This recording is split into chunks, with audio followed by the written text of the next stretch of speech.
ETF index mutual funds నేర్చుకుని stock మార్కెట్లో రాణించాలనుకుంటున్నారా? వెంటనే ఈ నెంబర్కి కాల్ చేయండి. నమస్తే రమగారు. నమస్తే జయ. రమగారు, ఒక ధర్మ సందేహం ఏంటంటే, స్త్రీలకు సంబంధించి కొన్ని ఆభరణాలు, కొన్ని వస్తువులు ఖచ్చితంగా ఉంచుకోవాలి. ఇదివరకు అలా ఫాలో అయ్యేవారు. ఎలా అంటే గాజులు కానీ, మట్టెలు కానీ ఇలాంటివి ఖచ్చితంగా స్త్రీకి ఉండాలి. పెళ్ళైన స్త్రీకి అయితే కొన్ని, పెళ్లి కాకముందు అయితే కొన్ని వస్తువులు అనేవి. అయితే కాలానుగుణంగా వస్తున్న మార్పుల్లో భాగంగా మన వృత్తిని బట్టి, మనం ఉండే ప్రదేశాలను బట్టి కొన్ని మార్పులు చేర్పులు చేసుకుంటున్నాం అన్ని విషయాల్లో కూడా. అయితే అలా వేసుకోకపోతే ఏదో జరుగుతుందని, వేసుకుంటే ఇంకొంత మంచి జరగవచ్చు, వేసుకోకపోతే చెడు జరగవచ్చు, ఇలాంటి అపోహలను వింటూ ఉన్నాం. ఇవి ఎంతవరకు కరెక్ట్ అంటారు? ఇవి ఎవరి వాళ్ళవే అభిప్రాయాలు జయ. పురాతన కాలంలో ఇప్పుడు నువ్వు గాజులు తీసుకో.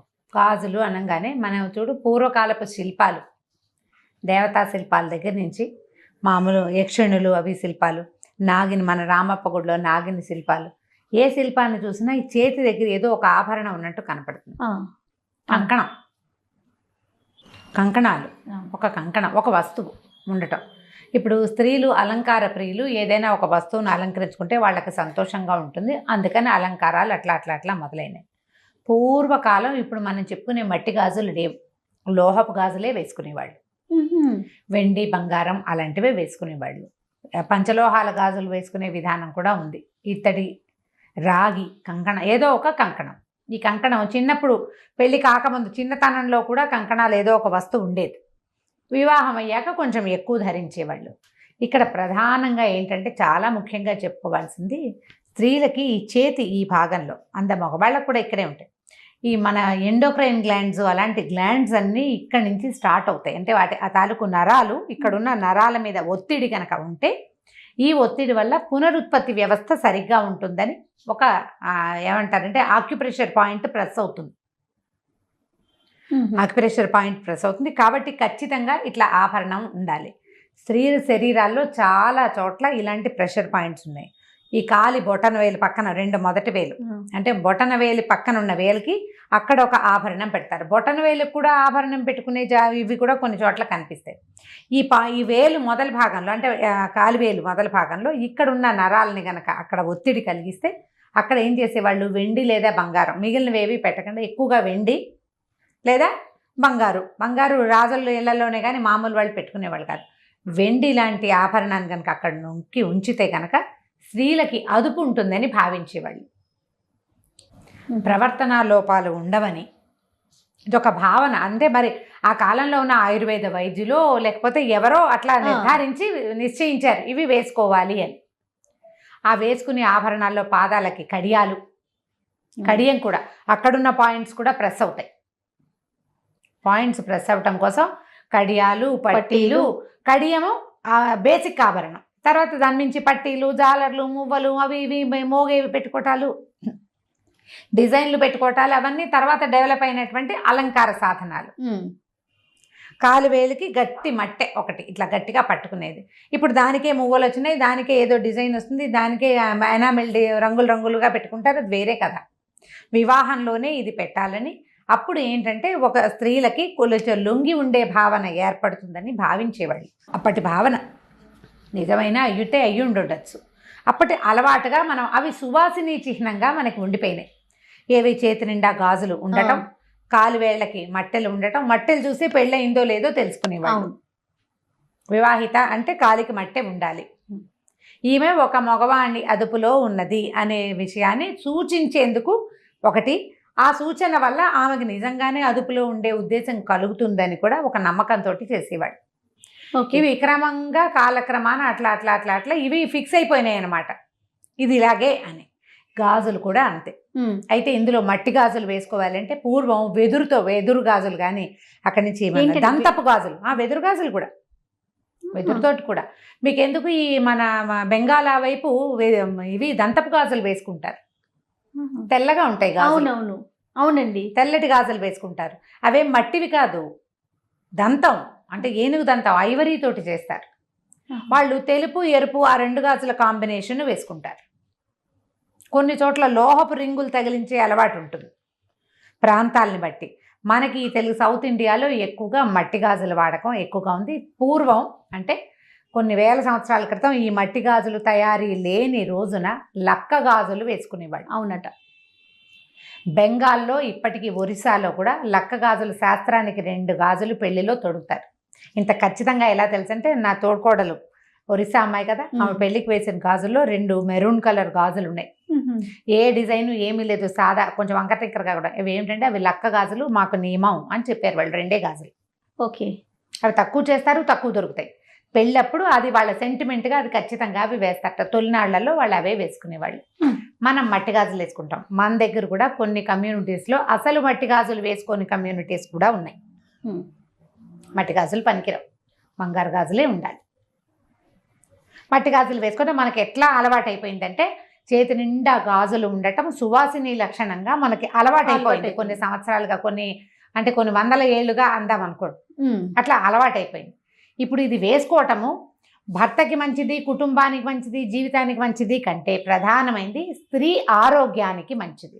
ఇక్కడ ఉండే ప్రెషర్ వల్ల ఈమె తాలూకు ఇవి హార్మోన్స్ సజావుగా స్రవిస్తాయి. వేసుకోకపోతే ఏవో నష్టాలు వచ్చేస్తాయి, కుటుంబానికి ఏదో అనర్థం వచ్చేస్తుంది అని ఇలాంటి అనుమానాలు కూడా ఉంటాయి. అంటే ఇప్పుడు బోసి చేతులు ఉన్నాయి అనుకో జయ, చెయ్యి ఖాళీగా ఉంటే ఒక లుక్ బాగుండదు. మనకి ఒక అలంకరణ అలవాటైంది. ఇప్పుడు ఎందుకు బొట్టు పెట్టుకుంటాము, బొట్టు లేని నుదురు బోసిగా ఉండదు. అవును. ఇది సువాసిని చిహ్నంగా ఎలా అయిందంటే క్రమంగా భర్తల మరణానంతరం వైధవ్యం ప్రాప్తిస్తే ఈ గాజు తీసేసి ఈమె ఇది లేదు, ఈమెకి భర్త లేడు అనే విషయాన్ని సూచన చేసేవాళ్ళు. బొట్టు గాజులు లేకపోవటం వల్ల ఈ సూచన వల్ల ఏమైందంటే ఈ కనపడకపోతే అదేదో అశుభం అనే భావన మనకి మనసులకి అలవాటైపోయింది. ఇప్పుడు కాలంలో ఎన్ని మార్పులు వచ్చినాయి. అవును, కొన్ని రకాల మార్పులు, కొన్ని వేల రకాల మార్పులు వచ్చినాయి. మళ్ళీ ఈ గాజుల్లో ఒక్కొక్క గాజు ఒక్కొక్క రంగు ఒక్కొక్క దానికి ప్రతీక. ఒక రంగు ఏ రంగులకి తల సంకేతం. ఆకుపచ్చ ఒకదానికి, నారింజ ఒకదానికి, తెలుపు ఒకదానికి, నలుపు ఎరుపు, ఇట్లా ఒక్కొక్క దానికి సంకేతం. అన్ని వర్ణాల గాజులు వేసుకోవాలి అంటే ఇప్పుడు మనకి పద్ధతులు మారిపోయింది, డ్రెస్సింగ్ సెన్స్ మారిపోయింది. మనం పాతకాలంలో లాంటి ఏవి పాటించటం లేదు, ఏవి పాటించాం మనం. అవును, పాటించలేకపోతే మన పరిస్థితులు అవి కాదు. అమ్మగారు అప్పుడు ఇంట్లోనే ఉండేవారు కదండి. ఇప్పుడు ఏంటి, ఇప్పుడు ఆ పరిస్థితి కాదు కదా. ఇంకా రెండోది ఏంటంటే ఈ గాజులు ఏంటంటే ఈ మట్టి గాజులు పగులుతాయి సులువుగా. అవును కదా. ఈ చేతి నిండా వేసి ఇవి పగలకుండా పనిచేయాలి అంటే జాగ్రత్తగా సంబంధ బాంధవ్యాలు కూడా చిట్లకుండా చూసుకోండి అని చెప్పడానికి సిగ్నిఫికెన్స్గా ఎక్కువ గాజులు పిల్లలకి వేసేవాళ్ళు. నిదానంగా పనిచేయటం, హేస్టీగా చేసేయకుండా స్థిమితంగా ఉంటుంది. చేతి గాజులు పగిలిపోయి చిట్లిపోయేంత విసురున పని చేయకూడదనమాట. గాజు చిట్లితే అశుభమని, అది చిట్లేలాగా పగిలేలాగా ప్రవర్తించకూడదని ఆడపిల్లలకి నెమ్మదిని నేర్పటం కోసం కూడా గాజులు తొడిగిచ్చేవాళ్ళు. 1 డజన్ గాజులు గుత్తంగా కదులుతాయి. ఏదైనా పనిచేసి స్పీడ్గా ఏదైనా ఎత్తి చేసి ఇలా కొట్టి చేసి పగులుతాయి. పగిలితే అశుభం, భర్తకి మంచిదిగా. మనని భయపెట్టకపోతే మనం వినం కదా జయ. అవునండి, భయపెడితే వింటాం మనం. అది అశుభం, భర్తలకి మంచిది కాదు, ఐదోతనం తగ్గిపోతుంది. అంచేత ఇవి వాడాలని చెప్పేవాళ్ళు. అట్లా అలవాటై మన పతివ్రత కథల్లో విని ఇవి లేకపోతే ఏదో కొంప మునిగిపోతుందనే భావనలోకి మనం వచ్చేసాం. మీ ప్రవర్తన నిదానమైనదైతే మీకు గాజులు అవసరం లేదు. గాజులు వేసుకుంటే నిదానంగా ప్రవర్తించాలి. రోజు తీసి వేసి కాకుండా ఇప్పుడు నువ్వు చీర కట్టుకున్నావు, దీనికి మ్యాచింగ్ కుదరదు, అప్పుడు ఎలా అనిపిస్తుంది. ఆ గాజులను కూడా ఎంతసేపు తీసుకుని వేసుకుంటే పగిలిపోతాయి. అవి మట్టివైతే పగిలిపోతాయి. పగిలితే నీకు అశుభం జరగకూడదు. ఆ భావన వచ్చేస్తూ ఉంటుంది. భయపడుతూ ఉంటాం. భయం పడితే ఎట్లా? భయపడడానికి కాదు, నీకు ఒకటి నేర్పించడానికి పెట్టారు ఇది. నువ్వు అది నేర్చుకుంటే సరిపోతుంది. భయపడాల్సిన పని ఏమీ లేదు. కాకపోతే ఈ కాలానికి అనుగుణంగా కొంతమంది వేసుకోగలుగుతారు, కొంతమంది వేసుకోలేరు. ఇప్పుడు ఇది ఐదోతనం తగ్గుతుంది, భర్తలకి అపాయం వాటిల్లుతుంది అని మీరు నమ్మేటట్టయితే మీరు ప్రధానంగా ఏం చేయాలి? వైవాహిక బంధాన్ని గౌరవించాలి, భర్తని గౌరవించాలి, ఆయన అభిప్రాయాలకు ఒక విలువ ఇవ్వాలి. నువ్వు ఆయనతోటి నీ బాంధవ్యాన్ని కాపాడుకో, గాజుని కాపాడుకున్నట్టుగా ఆయనతో బాంధవ్యాన్ని కాపాడుకోవాలి. దానికి నువ్వు గాజులే వేసుకోకర్లా, నీ బుద్ధి నిలకడగా ఉంటే సరిపోతుంది. ఖచ్చితంగా వేసుకోండి, అవకాశం ఉన్న వాళ్ళు వేసుకోండి, అవసరం ఉన్న వాళ్ళు వేసుకోండి.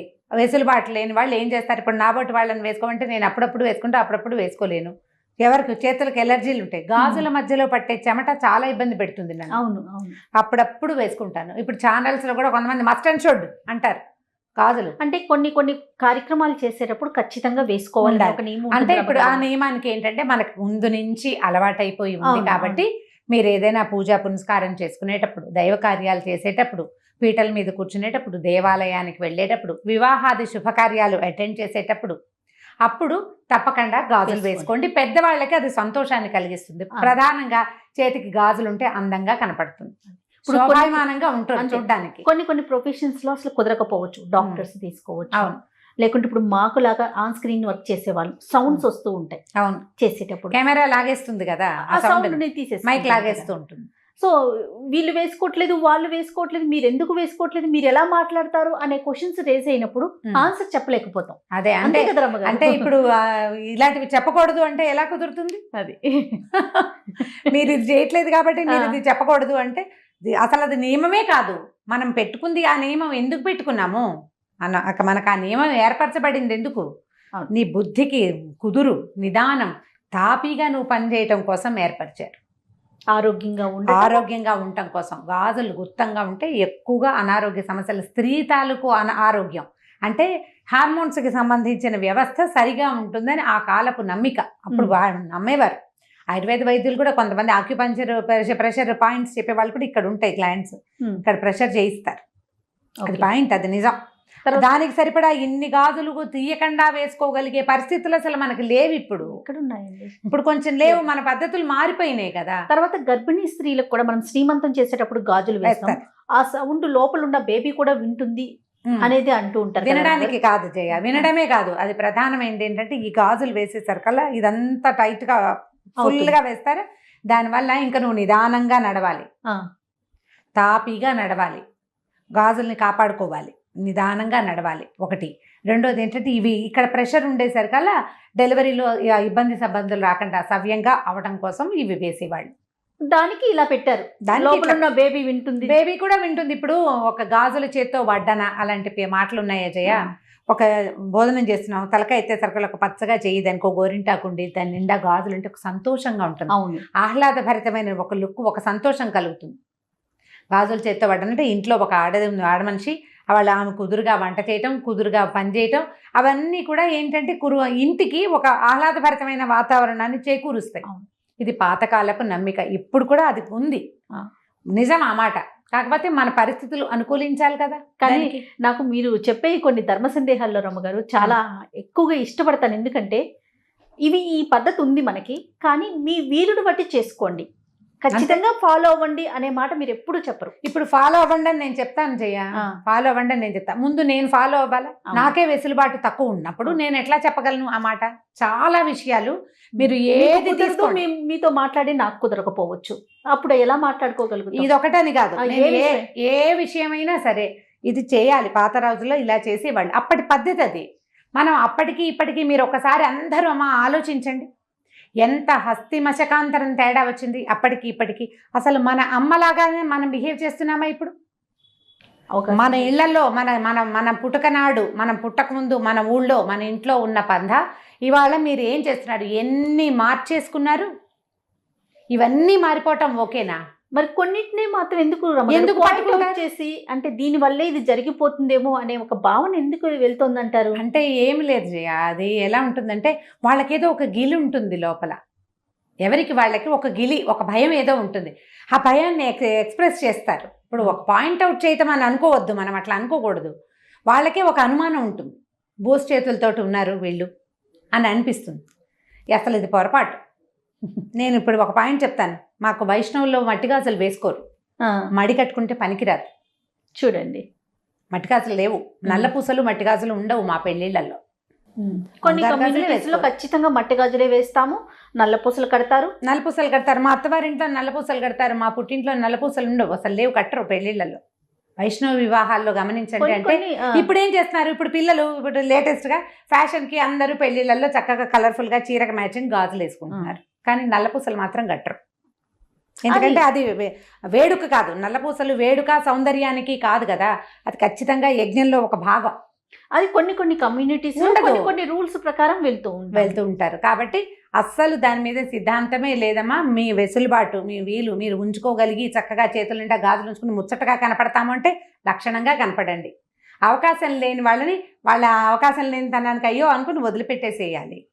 లేకపోతే ఏం చేస్తావు? ఇప్పుడు ఎయిర్ హోస్టెస్ అవుతుంది నీ కూతురు రేపొద్దున, నువ్వు జడేసుకో, పువ్వులు పెట్టుకో, చేతి నిండా గాజులు వేసుకుంటే వాళ్ళు రానిస్తారా? అసలు మనకు అవకాశం లేదు. కార్పొరేట్ ఆఫీసుల్లో గాజులు పట్టీలు గాజులు వేసుకుని వెళ్ళగలరా? వెళ్ళలేకపోతారు. మనం అప్పుడు ఏం చేయాలి? ఇంట్లో ఉన్నప్పుడు వేసుకోమా, పూజ చేసుకునేటప్పుడు వేసుకో గాజులు అని చెప్తే సరిపోతుంది. ఆఫీసులకి మనం పువ్వులు పెట్టుకొని వెళ్తేనే వేరే రకంగా అనిపించేసే రోజుల్లో ఉన్నాం మనం. అదే కాబట్టి ఆలోచించద్దు దీని మీద ఎక్కువగా, అనవసరం వీటికి ఆలోచన. అసలు మనకు మానవ సంబంధాలే సరిగ్గా లేవు, మనం వాటి కోసం తంటాలు పడాలి. ఆరోగ్యాలు సరిగ్గా లేవు, పరిస్థితులు బాగుండలేదు. ఎందుకు వచ్చింది ఈ పాతకాలపు విషయాల మీద డిస్కషన్? ఎందుకు అసలు? ఇది ఒక ధర్మ సందేహంగా ఎందుకు అడగాలి? అక్కర్లేదు. మరి అయినా కూడా అవకాశం ఉంటే వేసుకోమనే అంటున్నాం. అదే ఇప్పుడు నేను చెప్తున్నాగా, పూజ చేసేటప్పుడు వేసుకోండి, పూజకు వేసుకోండి, వివాహ శుభకార్యాలకు వెళ్ళినప్పుడు వేసుకోండి. చక్కగా మంచి పట్టు చీర కట్టుకుని తల నిండా పూలు పెట్టుకుని చేతి నిండా గాజులు అలంకారంతో శోభాయమానంగా కనిపిస్తారు. చక్కగా అమ్మవారి ప్రతిమల్లే కనపడతారు. సంతోష పెట్టండి భర్తల్ని అట్లా ప్రవర్తనలతోటి. తప్పకుండా రమ్మ గారు. నమస్తే అండి. నమస్తే జయ.